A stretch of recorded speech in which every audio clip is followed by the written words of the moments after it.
Ngayong araw ay bibigyan natin ng back-to-back comparison ang pinakabagong Honda PCX 160 version 2 2025 model compare dito po sa Honda PCX version 1. Excited na po ba kayo?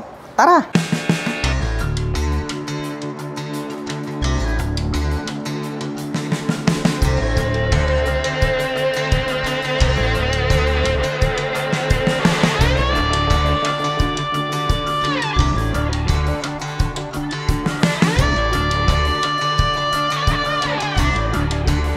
Honda PCX 160 version 1 versus version 2. Ito po yung ating bibigyan ngayon ng walk around review. At dito aalamin natin yung 5 noticeable changes na makikita natin dito po sa dalawang scooter na ito. Unahin po natin ito pong ating Honda PCX 160 version 2 2025 model. Talagang bago na po yung kanyang body and design. At ito pong kanyang daytime running light ngayon ay naka V-shape design. At located naman po dito sa bandang itaas, ito pong kanyang patulis na turn signals. At ito naman pong kanyang high beam and low beam ay para na po siyang nanlilisik na mata ng pating. So talagang more aggressive na po ito pong headlight design nito pong ating 2025 version na version 2 na PCX. Habang ito naman pong kabila, itong ating version 1, ganito po yung style nitong kanyang headlight. Nandirito yung kanyang mga daytime running light kung i-compare natin dito sa kabila na naka V-shape design. At ito po, mas malaki po pala. Ito pong kanyang turn signals, yung pagkakadesenyo. Compare natin dito po sa version 2 dahil patulis po ito. Anyway, naka-LED po lahat ng kanyang lighting system. At ito pong kanyang high beam and low beam, nahahati po siya sa tatlo. Unlike po dito sa version 2, na para po siyang naging mata na nanlilisik. Kaya para sa akin, more attractive yung naging dating nito pong bagong Honda PCX 160 version 2 2025. Yan po yung ating makikita na pagbabago. Ito pong kanyang headlight design. Bukod dyan, napansin ko lang, ito po palang visor ng version 2 na Honda PCX is parang slim type po siya. Unlike po rito po sa Honda PCX version 1, is nagkaroon po siya rito ng extension, kung mapapansin nyo ito. So naka-curve po yan, tapos patulis. Dito po sa kabila, nawala po siya. So nagkaroon po siya ng curve dito. Unlike po dun sa kabila, na nagkaroon po siya ng extension dito. At ito po pala, may makikita kayo na HSTC dito, yung Honda Selectable Torque Control, at wala po rito sa kabila. Dahil ito pong ating binibigyan ng comparison ngayon is yun pong ABS version.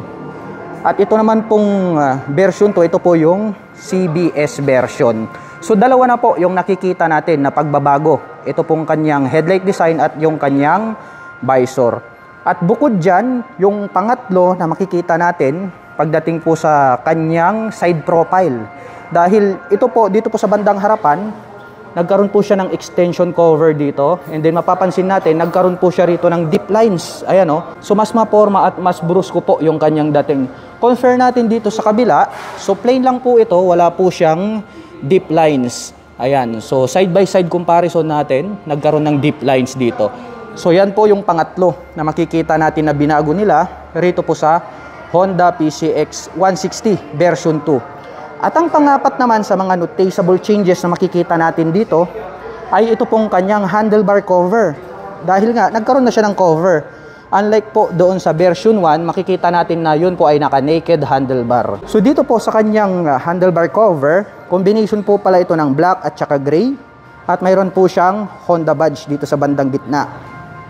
Habang dito naman po sa kabila, naka-naked handlebar po ito. So chrome color po siya, more attractive din po siya. So para sa akin, no, kung ako yung tatanungin, mas prepared ko yung naka-naked handlebar kasi mahilig kasi akong mag-travel. And then, palagi akong naglalagay dyan ng mga action camera and then mobile phones. So, straight out from casa, pwede na ako agad mag-connect dito ng mga phone holder, GoPro holder. Unlike kasi dito, bibili ka pa ng aftermarket para malagyan mo siya ng pwedeng paglagyan ng GoPro o di kaya mobile phones. So mayroong advantage at may disadvantage. Pero maganda rin naman ito pong kanyang handlebar cover. Kumbaga, more convenient lang talaga kapag naka-naked handlebar. 4 na po yung nakikita natin dito na pagkakaiba nitong version 1. Compare natin dito sa Honda PC X160 na version 2. Ang panglima sa mga noticeable changes na makikita natin dito ay ito pong kanyang taillight. Itong kanyang taillight, binago na rin po nila. Naka full LED po ito pong kanyang taillight at located naman po rito sa bandang ibaba, ito pong kanyang mga LED na turn signals. Mapunta tayo rito sa kabila. Nagkaroon siya rito ng parang X design. Yan po yung kanyang brake light. And then dito naman po sa magkabila, nandirito naman po yung kanyang turn signals. Yun po yung ating makikita rito na 5 noticeable changes versus po dito po sa ating Honda PC X160 version 2 2025 model. Compare natin dito po sa Honda PC X160 na version 1. At pagdating naman po sa kanyang braking system, dito po sa bandang harapan, ito pong ating version 2, gumagamit po ito ng single rotor disc brake with 2-pot caliper na Nissin brand, equipped with combi brake system. Habang dito naman po sa kabila, gumagamit po ito ng single rotor disc brake with 2-pot caliper na Nissin brand with ABS dahil nga ABS version po itong mayroong stock dito, kaya dito po natin siya i-confer. Mapapansin natin ang pagkakaiba nito pong kanyang 2-pot caliper, no? Bilog yung design, habang dito naman po sa version 2, ayan, no, more aggressive na po. And then para sa akin siguro mas maganda na itong nilagay nila rito na 2-pot caliper para po dito sa version 2. At parehas po yan na naka-traditional telescopic fork dito sa harapan. Ganun din po dito sa version 1. At mapapansin natin yung color po ng kanilang mga cast wheel. Ito pong standard version, ang kulay ng cast wheel is black color. Habang dito naman po sa ABS version, matte brown po yung kulay nitong kanyang cast wheel. Isa pa po pala yan sa pagkakaiba ng CBS at ABS version. At ang sukat naman po ng kanilang mga gulong rito sa harapan, ito pong version 2, ito po ay mayroong sukat na 110 by 70-14. Habang ito naman pong ating version 1, ang sukat naman po ng kanyang gulong is 110 by 70-14. The same lang po sila ng sukat ng gulong rito po sa harapan. At mapunta naman po tayo rito po sa kanilang fully digital meter panel display. So mapapansin natin na pareho doon po sa ating version 1 o itong ating version 1 na Honda PC X160. Ayan. So pareho po sila ng meter panel display na digital. Wala po silang pagkakaiba. May 2 button selector dito. Ganon din po ito pong ating version 1 na PC X160. Pareho po sila, walang pagkakaiba. At pagdating naman po sa mga button selectors, tignan natin ito pong ating version 2. Mayroon po itong high beam and low beam, horn at turn signal selector. Dito naman po sa ating version 1, parehas lang din po sila. Mayroon po itong high beam and low beam, horn at turn signal selector. Habang dito naman po sa kabila, mayroon po itong auto stop start system, hazard at electric starter. Dito naman po sa version 2, parehas din. Mayroon pong auto stop start system, may hazard at electric starter. At pagdating naman po sa kanyang ignition, ito po ay equipped with smart keyless system at included na po rito yung kanyang fuel at set button. Habang ito naman pong ating version 1 na P6160, the same lang din po sila. Naka-smart keyless system, nandyan din po yung kanyang fuel at set button. At pagdating naman po rito sa kanyang fuel tank, yung pagkakadesenyo, tignan natin dito sa kabila. Ayan, may pagkakaiba po pala ng pagkakadesenyo nito pong kanyang fuel tip. Dahil kung inyong mapapansin, no, parang simple lang yung dating nitong ating version 2, habang mas marami naman pong deep lines dito po sa ating version 1. Anyway, ito po pala ay mayroong fuel tank capacity na 8 liters. So the same lang po yan, 8 liters po ang kanilang mga fuel tank capacity. At mayroon naman po itong fuel consumption na 45 km per liter. Ngayon naman, tignan natin ito pong kanyang upuan. Kung i-compare natin dito po sa CBS version, may pagkakaiba. kung i-confer natin dito sa ABS. Dahil nga, ABS nga naman yan. Wala kasi yung CBS version na PCX ngayon. Kaya dyan natin siya kinonfer. So makikita natin itong CBS version, combination po ito ng gray and then black. Habang ito naman pong ating version 1 is combination po ng black at saka gray. Pero mas matingkad yung pagka-gray niya, kaya kitang-kita natin na talagang ang ganda ng kanyang color combination. Pero yung forma, taas at lapad ng upuan, pareho lang po sila. Buksan natin kung mabubuksan. Ayan.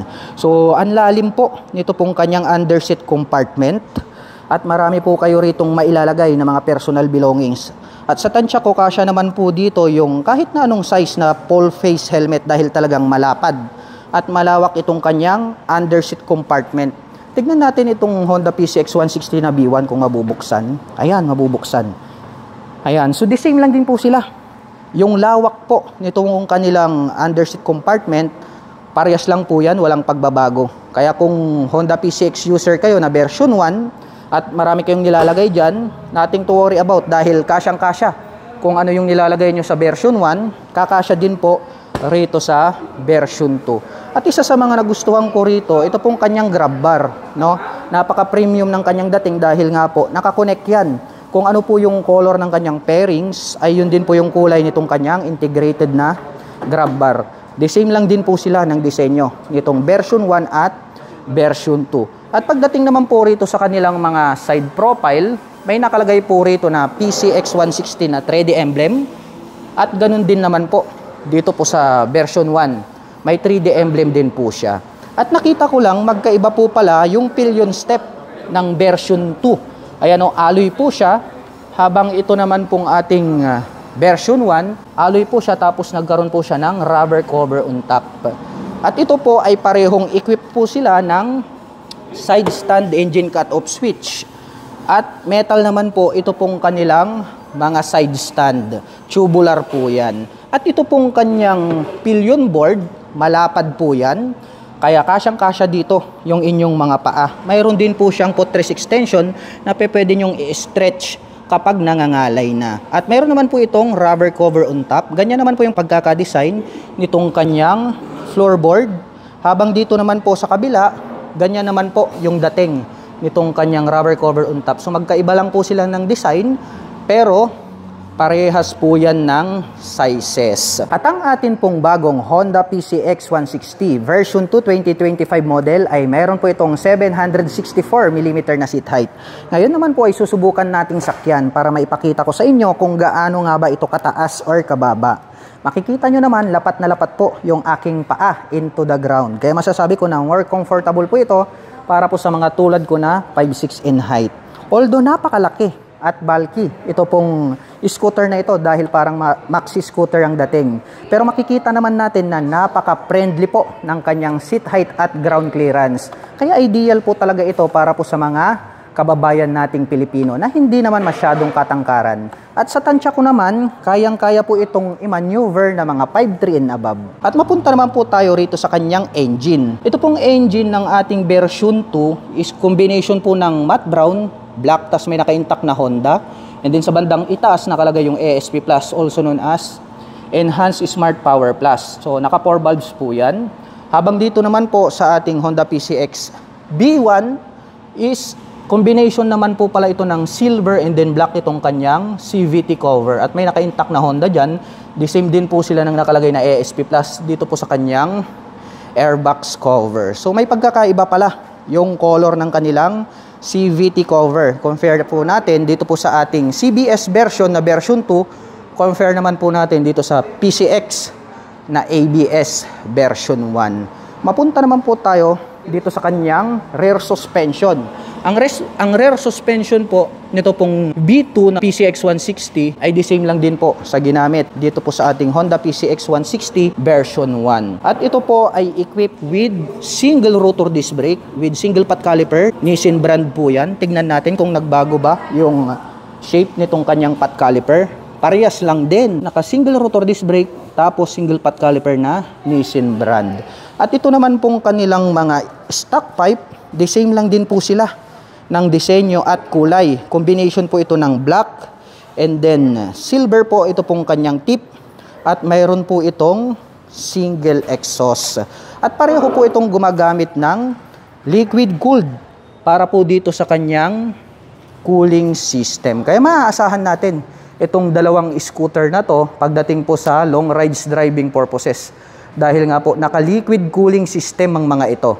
Ngayon naman ang pag-uusapan natin, bukod sa tinalakay natin yung 5 noticeable changes na makikita natin dito po sa dalawang scooter na ito, pag-usapan naman po natin yung presyo. At ang presyo po ng Honda PCX 160 CBS version 2 2025 model ay nagkakahalaga po ito ng 133,400 pesos. At kung gusto mo naman pong kumuha ng hulugan ay kailangan mo pong mag-down payment ng 15,800 pesos. At meron naman po itong 6,550 pesos sa loob po yan ng 3 taon. Habang ang presyo naman po ng Honda PCX 160 ABS version 1 ay nagkakahalaga po ito ng 149,900 pesos. At kung gusto mo naman pong kumuha ng hulugan ay kailangan mo pong mag-down payment ng 20,000 pesos. At mayroon naman po itong 7,182 pesos sa loob po yan ng 3 taon. Para sa inyong mga paningin, ano ang mas maporma? Ang Honda PCX 160 version 1 o ang panibagong Honda PCX version 2 2025 model? Para sa inyo, sino ang mas maangas sa dalawa? Kung sakali man na maglalabas kayo ng panibagong scooter, para malaman natin ang inyong mga sariling opinyon kung sino po ang mas maganda ngayon dito po sa Honda PCX 160. Para po sa mga bago pa lang dito sa ating channel, huwag nyo pong kalimutang i-follow ang ating Facebook page at mag-subscribe dito sa ating YouTube channel para maging updated po kayo sa lahat po na mga bagong lalabas na motorsiklo dito sa Pilipinas. Kita-kits po tayo sa mga susunod na vlog. Goodbye!